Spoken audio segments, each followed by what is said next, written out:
बारामती विधानसभा मतदारसंघात राष्ट्रवादी काँग्रेसच्या उमेदवार सुनेत्रा पवार यांच्या प्रचाराचा आज शेवटचा दिवस आहे. या पार्श्वभूमीवर आयोजित सांगता सभेला मुख्यमंत्री देवेंद्र फडणवीस, उपमुख्यमंत्री एकनाथ शिंदे तसेच इतर मान्यवर उपस्थित राहणार आहेत. यावेळी खासदार प्रफुल्ल पटेल यांनी विश्वास व्यक्त करत सांगितले की सुनेत्रा पवार यांच्या नेतृत्वाखाली महाराष्ट्रभर पक्षविस्ताराचे काम केले जाईल. ते म्हणाले, बारामतीकर पुन्हा एकदा मोठ्या मतांनी विजय देऊन विक्रम घडवतील. महिला आरक्षण विधेयकाबाबत बोलताना 2023 मध्ये ते मंजूर झाले असून 2029 पासून अंमलबजावणीचा विचार असल्याचे त्यांनी स्पष्ट केले. तसेच विरोधक या मुद्द्यावर दिशाभूल करत असल्याचा आरोपही त्यांनी केला. दरम्यान शरद पवार यांच्या प्रकृतीमुळे ते सभेला उपस्थित राहणार नसून त्यांच्या वतीने सुप्रिया सुले उपस्थित राहणार असल्याची माहिती देण्यात आली. आज आमच्या बारामती विधानसभा क्षेत्राचे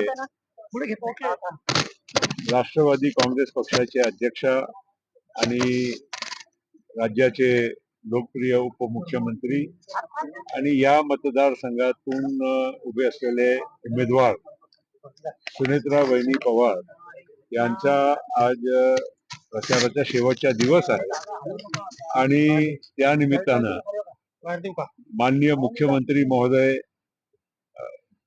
एकनाथजी शिंदेच्या वतीनं उदय सामंतजी, रामदास आठवलेजी आणि इतर मान्यवर सुद्धा आज या सभेसाठी आलेले आहे आणि या बारामती विधानसभा मतदारसंघातून मागे अजितदादा पवार सुद्धा विक्रमी मतांनी निवडून गेले होते आणि या सगळ्या विक्रमाला मोडून यावेळीस बारामतीची जनता सुनेत्रा वहिनी पवारला अशा भरघोस मताने निवडून देतील अशी आम्हाला खात्री आहे.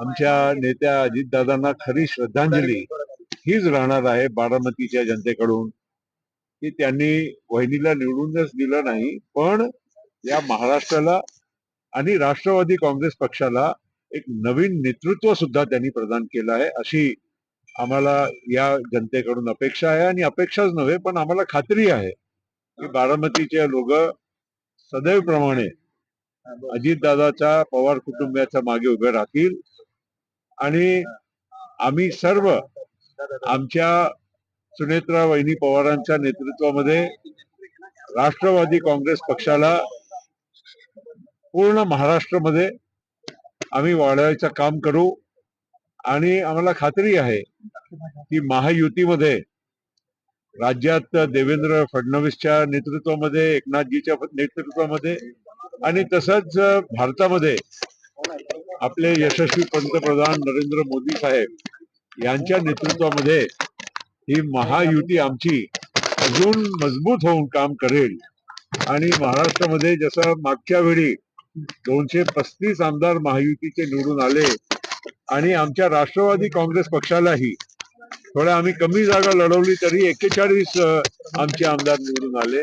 त्याचप्रमाणे या पक्षाची निरंतर प्रगती होणार आणि आमच्या सुनेत्र वहिनीच्या नेतृत्वामध्ये होणार. सर, तुम्ही दिल्लीमध्ये होता आणि त्या पद्धतीने आरक्षणाची सुद्धा परिस्थिती निर्माण झाली. विधेयक त्या ठिकाणी मतदान जे आहे ते कमी पडलं आहे. त्यामुळे विधेयक त्या ठिकाणी होऊ शकत नाही, पारित होऊ शकत नाही. आज भाजप देशभर त्या गोष्टीचा निषेध करतो. असं आहे की महिला विधेयक 2023 मध्ये पारित सगळ्यांनी सहमतीने केला.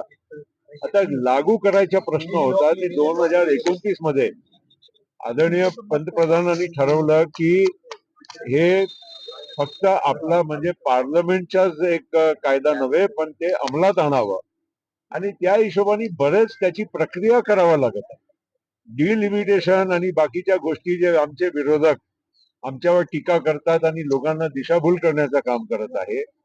डिलिमिटेशन केल्याशिवाय आपले मतदारसंघामध्ये विस्तार होऊ शकत नाही.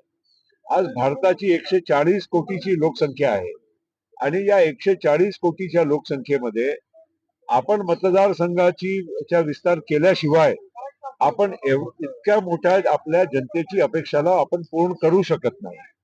त्या अनुषंगानं मोदी साहेबांनी पावलं उचलले होते. आता या विरोधकांना टीकाच करायची असेल, जर तुम्हाला निवडणुकीच्या प्रक्रियेमध्येच विश्वास राहिला नसेल, तर तुम्ही सरकार, इलेक्शन कमिशन हे काय मतदारसंघ बदलून घेतील वगैरे वगैरे, ते 543 या आज असलेले मतदारसंघामधून नरेंद्र मोदी आणि महायुतीची एनडीएची सरकार तिसऱ्यांदा निवडून आलेली आहे. तेव्हा तुम्हाला या 543 मतदारसंघामध्ये काही संशय नव्हता, आता तुम्हाला त्याच्यातही संशय लागेल. तुम्हाला उद्याचा वाढीव म्हणजे आमच्या बहिणीला आपण 33%